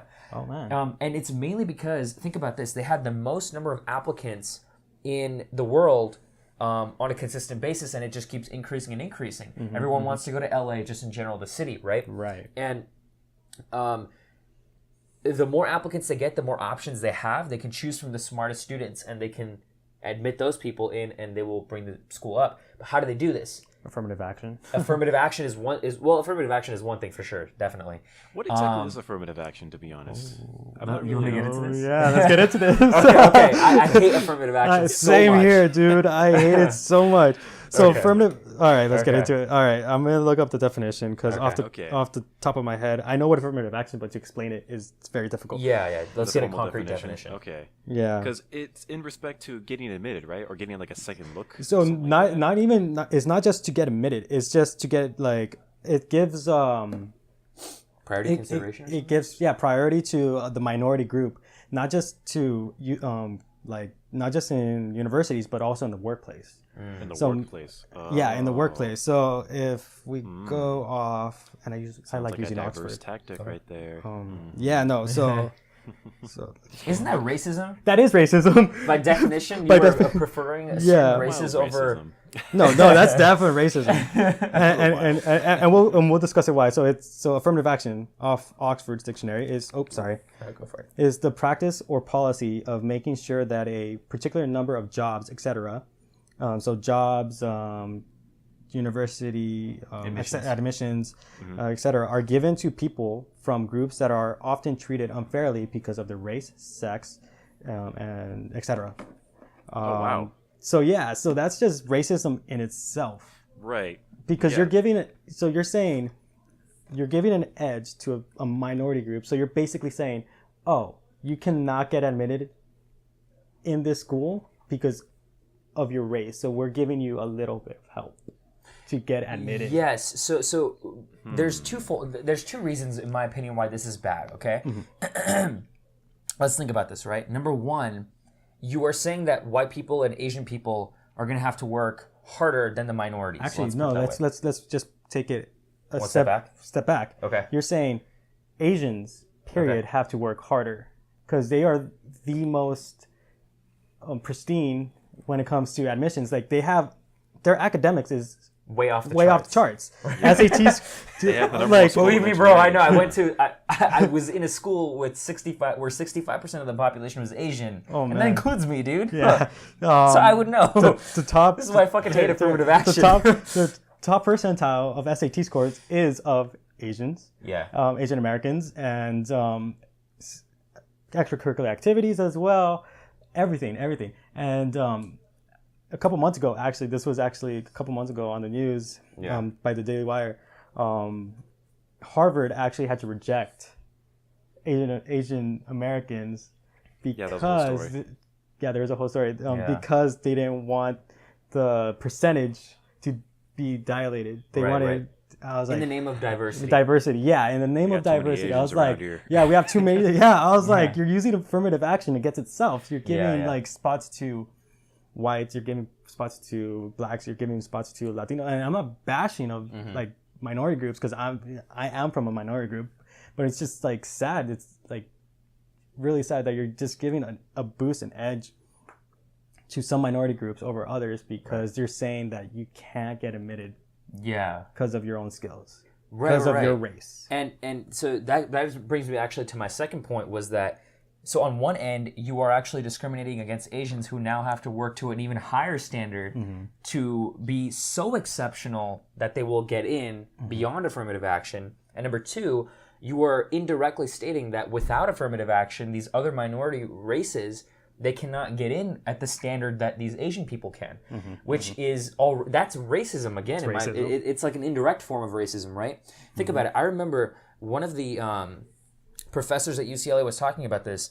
They lowered the I forgot what it was, the number to be admitted into the bar in California. It's they lowered it for minorities apparently. Wow. The bar, because as in the lawyer test. Yes. To achieve, and they justify it by sociological means that these people don't have enough as many resources, and that's understandable, right? Like to a degree, it is understandable, you know. The arguments they'll make is that okay, well, they don't have enough resources to study for the bar. They don't have enough. I don't know. The education just isn't as high quality apparently, right? They have a disadvantage. Yeah. Yeah. So and that is the justification to lower the standard that is set to achieve the bar or to pass the bar, I guess. Now, reasonable means or not, I'm not too sure. But I remember reading something where the Trump administration actually is going to take massive action against affirmative action because you are going against the fundamental idea of meritocracy where, you know, this is based strictly, it should be based strictly on merits, not based on, you know, race or anything, because now what are you doing? It's still racism, you know? Yeah. And I hated this because I remember in high school, a lot of people would joke around and be like, I remember one of my friends was telling me like, dude, you better mark like Native American and like because you know you're Indian, right? They didn't have an Indian section, right? And my country is in Asia, so I have to put Asian. Now I was thinking like, okay, do I technically have to? Is there any way I can get away with putting like Native American Indian, and I could just say like maybe I thought I was like it said Indian there, and I thought okay maybe I'm that kind of Indian because but those are jokes that my friends and I would make at the time, but especially one of my other friends, he was also Indian, and he was like a perfect rock star in high school. He had 11 AP classes. He was like one of the top members of our entire class, and he ended up, you know, he had so many things. He had 200 plus hours of volunteering from a hospital. He was president of one club, vice president of a different club. He had a very high GPA, above 4.0, and you know, just was a total rock star. 4 years in the school government, which is ASB, 4 years in varsity soccer. Oh, wow. Just everything, right? Like, he was doing everything. He had an internship in Malaysia in a junior year of high school. And so he got waitlisted to UCLA and UC Berkeley, and he now goes to UCSD. And, and I'm thinking to myself, like, dude, you should have just, like, you had so much potential. In my opinion, you should have gone to community college and transferred because, like, you would have, it's more fair, in my opinion, from from community college. Right. You know? Okay. Definitely. So I kind of lost you for a second. So we are now at an individual who really wanted to go to a university, I think. And his dream school was Berkeley. Yeah. Okay. So and he was Indian also. He was one of my closest friends, and he ended up getting waitlisted to UCLA and UC Berkeley, and he goes to UCSD now. But this guy was a rock star. Like he just had everything. Like he had. I'm not going to go into the details. Sounds like he had everything going for him. Huh? He sounds like he had everything going for him. He had everything going for him. In fact, his brother went to Berkeley just 4 years prior, and he did a lot more than his brother did apparently too. So, and he was complaining about it. He's like, dude, what happened? And that year also they had accepted more out-of-state students and things like that. And so, it's no secret that the universities are very selective because they have their own agenda. I mean, when it comes to universities, they are very much into developing their own research, getting recognition, and they're also about getting the most donations, right? So they And want why to the- fund a lot of their yeah. own projects. They want to fund And their how own to get research. their They want to donations is- increase their salaries. I mean, it's no secret that these universities are kind of sneaky. Yeah, and to like get, like I was saying, get donations and everything is to diversify in a way. Yes, in the name of diversity. In the name It's a of good diversity. image to keep. Yeah, if you're very diverse. So, Yeah. you know, they could actually apply for more scholarships, or they can actually apply for more funding in respect to the state government if they're more of a diverse community. Mm-hmm. And, you know, it all kind of fits together and how they're playing the system. Yeah. I'm not going to go full conspiracy theory and say, like, universities are just the most corrupt system there is. I mean, Right. I'm pretty sure a lot of people benefit from these universities. It's just when it comes to certain methods that they practice, it's a little questionable. It really is. Yeah. And it's interesting you brought scholarships in because what do you think about this? About like scholarships that can only be applied for certain. They're very by specific. certain races, specific by certain races. Isn't that racism in itself as well? That is, yeah. Good word, right? Yeah, 100%. like you're giving scholarships to a certain race, but not another. Yeah. And I'm like, that's racism. Yeah. You could justify it however you want, but it's still like you by definition, if you look up the actual definition of You're racism, selecting a certain race over others. Yeah, right. that is evident. I mean, I never really thought about that, to be honest, because. To be honest, I never received a scholarship of that kind, or like a Hispanic scholarship. So I can't really relate. We have a friend. I don't want to name his name, but he was part of he actually got something from the Hispanic Scholarship Fund. Okay, nice. Yeah. I mean, if you get it, you get it. But it is kind of weird how they're very specific on their types of giving in respect to the demographic that they're targeting. So yeah. So going back to like the scandal, what do you think of it? Like, because a lot of people say it's lineage and it's like white supremacy, or like not white supremacy but white privilege, because a lot of them were like that donated were from white descent. Right, rich families. They're very high in wealth. Rich family. Yeah. Right. They play to pay, or play to win. Pay to win. Yeah. See, that's the hard thing. I don't want to. I think that's 100% it's wrong. Mm-hmm. In my opinion, and I know because like we're college students, right? Like we know how difficult. Dude, like I just think it should strictly be based off of a meritocracy, because I know there are, and it's sad because a lot of students will put in so much effort and so much like pain and sacrifice to make sure they get into a top tier college because they want to I don't know, be a top engineer or a top lawyer or a top doctor. Or you know, they want to do something big with their life, but the only way they can have a high position in society, let's say some guy wants to work for the Federal Reserve or something like that, or be a lawyer that will one day, you know, be a senator or something, you have to go to an Ivy League. You have to go to like a very highly prestigious college. And to do this, you have to put in a lot of work, and there are a lot of people who actually have so much more merit and deserve to be there. But if we have other people putting their money, you know, through the college system and getting their kids in, first of all, if your kid doesn't have what it takes to get through that college or that university, they're going to end up failing anyways at the university. You can get them in, but like how are they going to survive there, you know, and thrive with the proper GPA, and just activities and extracurriculars and whatever. But cheating in the long run doesn't work, because even if we had cheaters in high school, I would think to myself, like, you're just getting away with, like, not establishing a strong work ethic, which is going to bite you in the ass in the long run, because you're not going to get into a good college. Correct. And even if you do, and you cheat your way there, like, what are you going to keep cheating? At a certain point, you have to stop, because they have such a strict policy on cheating that if you get caught, you're fucked. Yeah. And if you can't pass any other way besides cheating, then hear, you're fucked. you hear the plagiarism speech in every class before even the class begins. You're like, I'm going to hear this speech no matter what. And you hear like, I've heard it like thousands of times. So yes. I'm like, oh gosh. Yes, at this point. But I think it should be based off of strict meritocracy. There are kids who will literally go see their counselors like every week or every other week, saying like, hey, am I on track to get into this university? Sometimes every other day. Yeah. Times. Oh, yeah. And they'll do every little thing that it takes to get into that university. Right. You know? So Yeah. I mean, I don't know. I just think it's unfair. I think So- this platform. Go ahead. Sorry. So going off the idea of meritocracy, right? Yeah. And say, once a student does get, established in a college and everything, how much do you think of it is it based off, credentials? Because like we were talking about earlier, how a person that learns a trade is actually more valuable to society than somebody that graduated from college or university. Yep.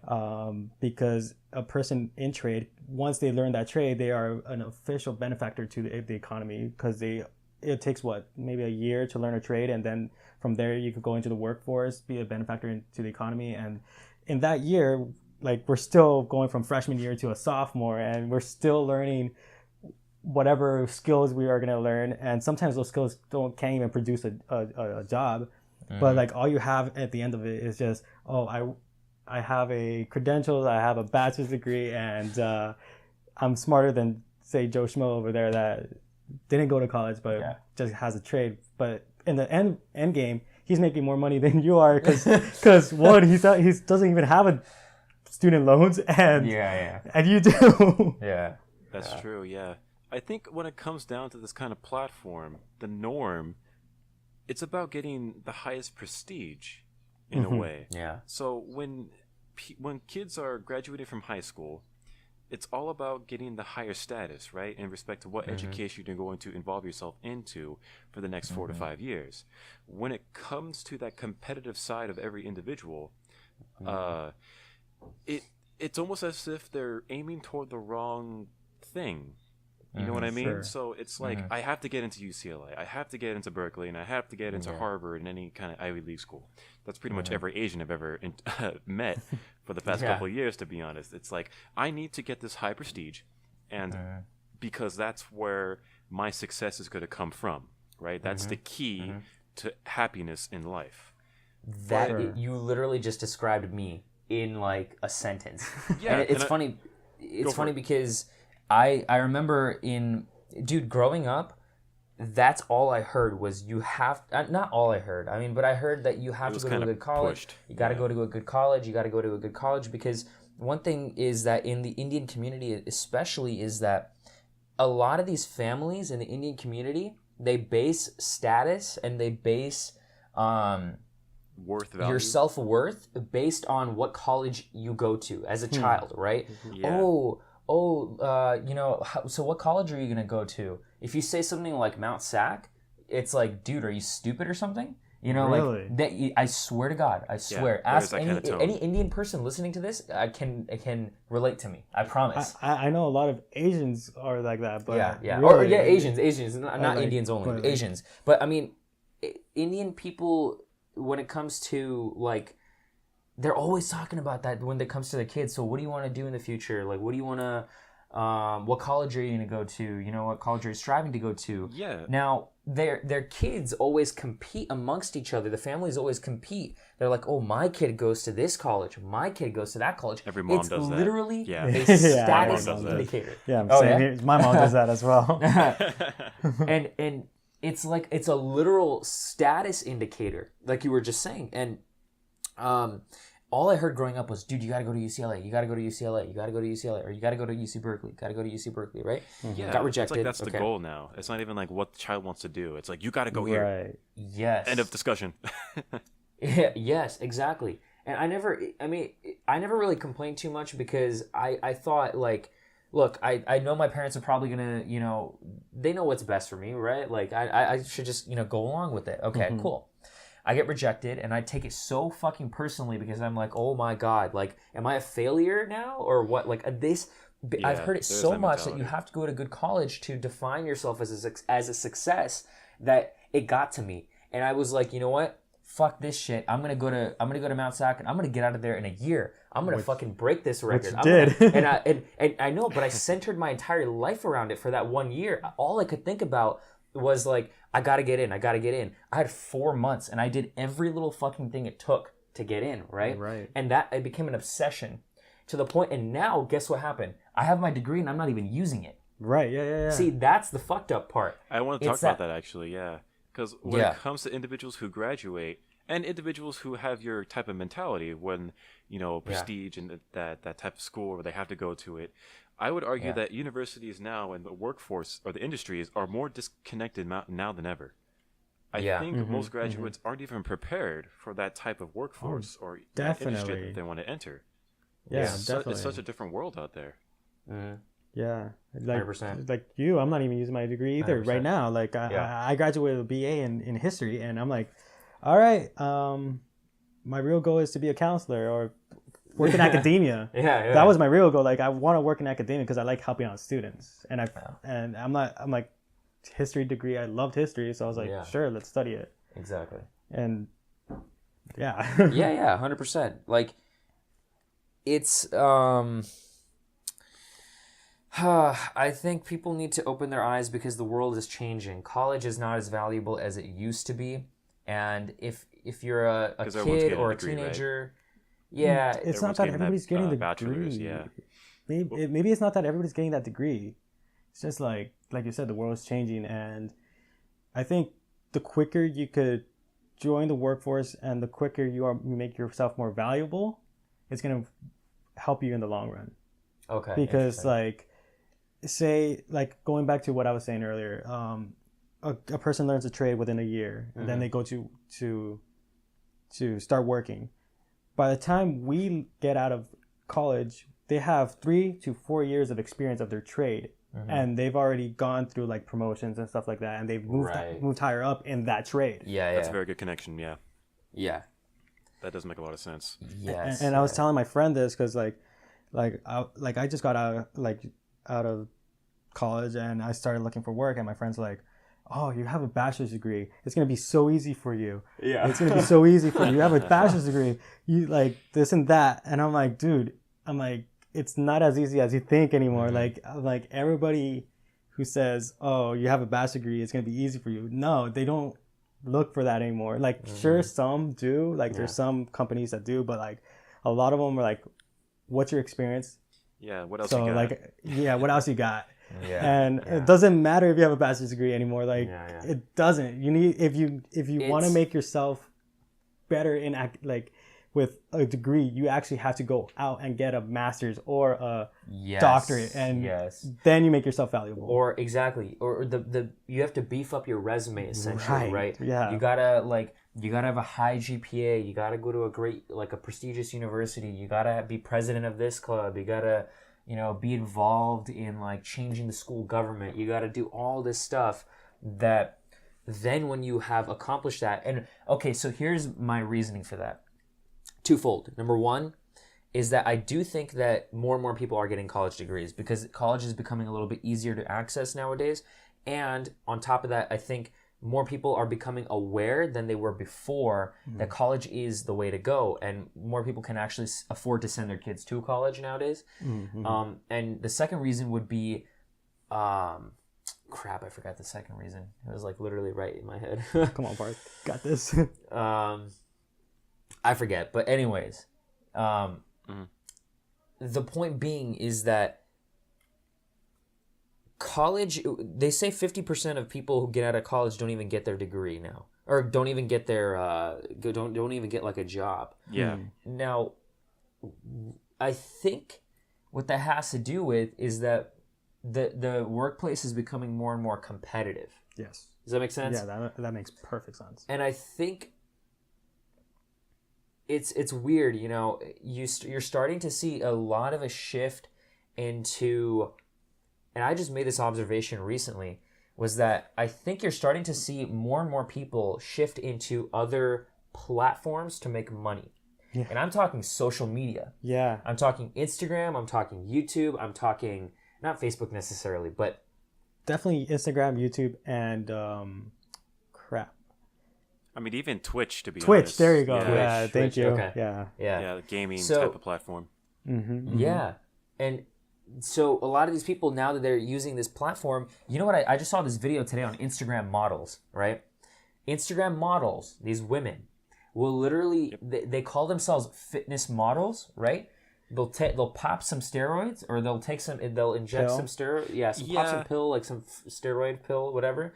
They'll get a good body, And then guess what? They'll start a fitness Instagram page, and then if you scroll through that Instagram page, guess what you're going to see? Booty pics.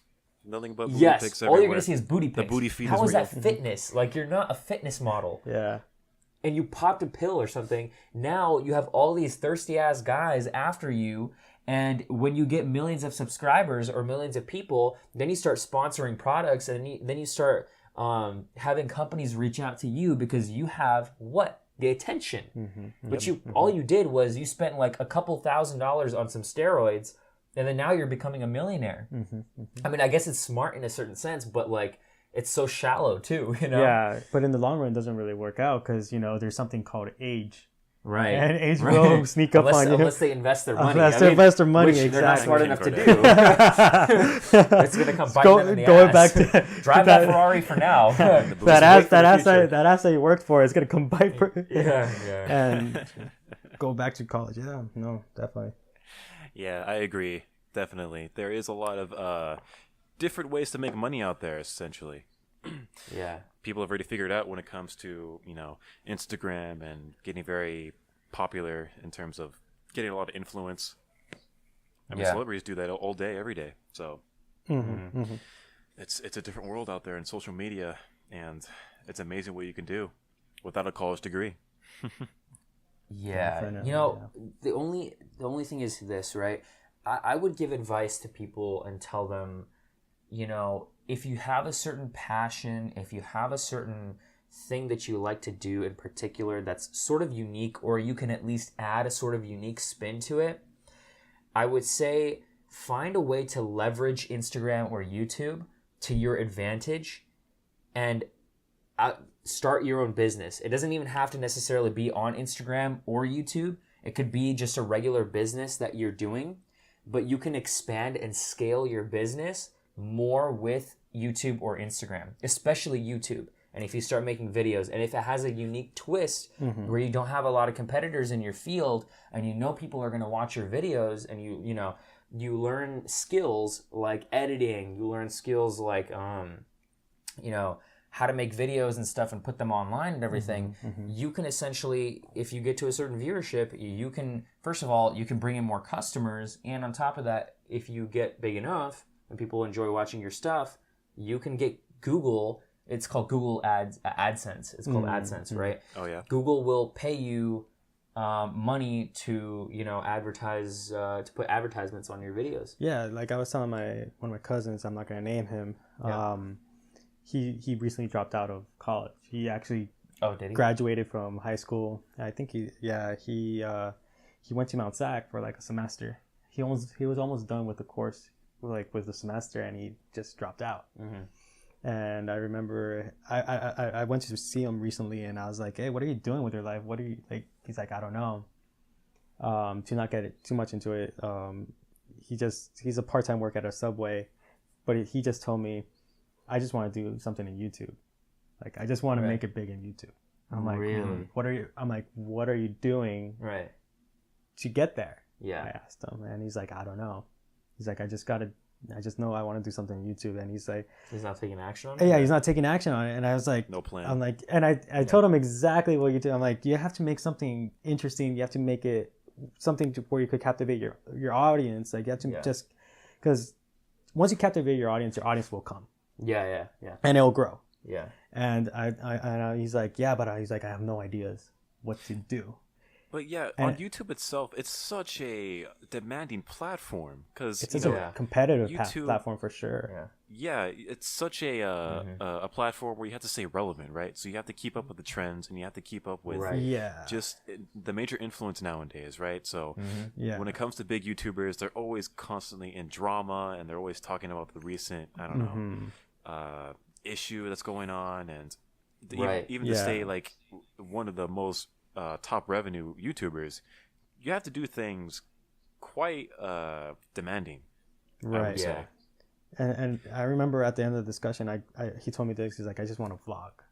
I'm like, but everybody vlogs. Yeah, everybody vlogs. That field is competitive. Yeah, and I told him this. I'm like, you want to do something with vlogging? And I told him this. I'm like, here's $1 million idea to all you listeners. You heard it here first. I'm like. Yep. And I told him, go to Europe. Okay. Save money. Go to Europe and vlog. Yeah. Europe is so small where you could go to a new country every single day and just vlog. I'm in Spain for a day. See what's going on. Spend a couple of days in Spain and see what's going on. Then go to France. Then go to Italy. Whatever. That's a good idea. And boom. Yeah. You have yourself a YouTube channel. Yeah. And then I told him, after you learn like editing and all that stuff, who knows? Maybe a network will pick you up. They started seeing you, and a network picks you up, and boom, you make yourself big. Yeah. Whenever you're approaching something like this, I think it's important to be realistic and highly knowledgeable about whatever you're going to post. You know, because if you're not, it's tough, man. It's just tough.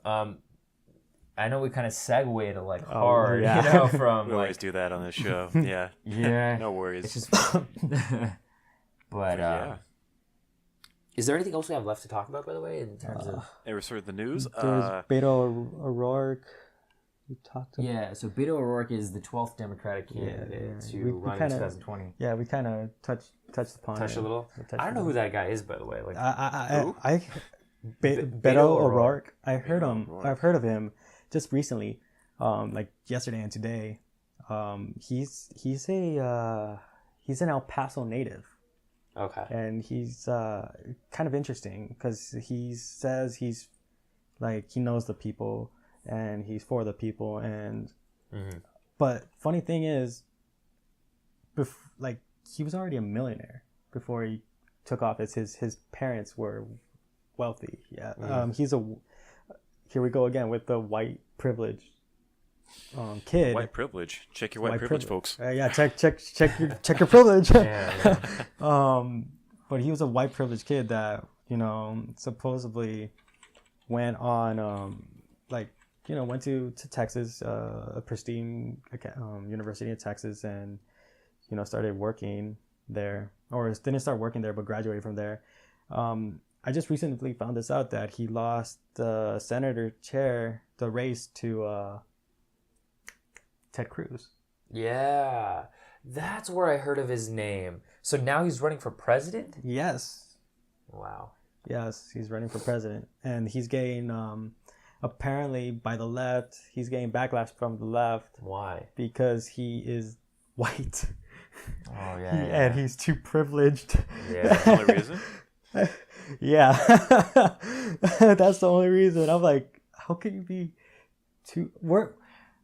Where has it come to like you can't run for president because you're too white? Well, isn't I guess I mean like I don't know about Bernie Sanders being too white because he is kind of a Jew, right? And he is, but he's a white male, right? Yeah, he's a white male, right? Yeah. So is Joe Biden, right? So is Joe Biden. That's I guess what they mean by Beto is that he's from Texas, right? He's like he's from like white America, like that part of white America. Yeah. The bad part of America. Bad part of America. That's what they call it. I'm interested in this guy because like he as far as what I could hear, like he says things thinking about like what he's gonna say. Okay. So I think he's more on the moderate left. He's very genuine. I think he's very genuine. I would want to think he's very genuine. I saw an interview with him, and I think he looks genuine. So I know nothing about him, to be honest. So I'm interested in this guy because, he seems like a nice guy. Yeah, definitely. From that modern American Texas. What the interviewer, when I was watching his interview, the interviewer asked him, hey, if you end up running against Trump or something like that, if you end up, going against Trump, you realize he's not going to like be easy on you. He's going to make all these remarks on you. How are you going to handle that? It's going to be a bloodbath, yeah. Yeah. So how are you going to handle that? He's like, I'll probably just ignore him and, things like that. And I'm like, like people are going to see through it eventually. And I'm sitting there thinking, are they though? Like, are they really? Because Trump is a powerful guy. Like, he knows what he's doing. Or at least he knew what he was doing before. And we've clearly seen that. So, yeah, it's a very nasty competitive run, to be honest, nowadays.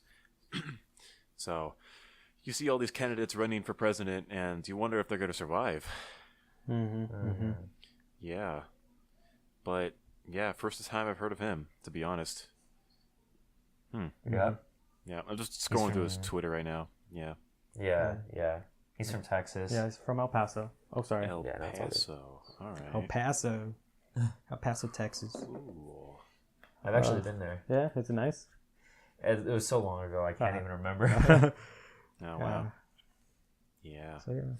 Okay, well, we're just about heading on 2 hours right now. So, Yeah. I mean, 2 hours just like that. We've covered a lot of topics in respect to the news. But yeah, I liked having our guest here. Thank you. Yeah. Thank you. It was very fun. Yeah. Yeah. Do it again Hope I sometime could be for on sure. again. Yeah. Yeah, definitely. We'll have you on again. Definitely, yeah. All right, so I guess we'll call it an episode. We'll call it Yes. an Odyssey Report. Yep. Try to Tune in next time. Yeah. All right. Keeping everyone up to date. Tune in next time. Yep. Thanks, everybody.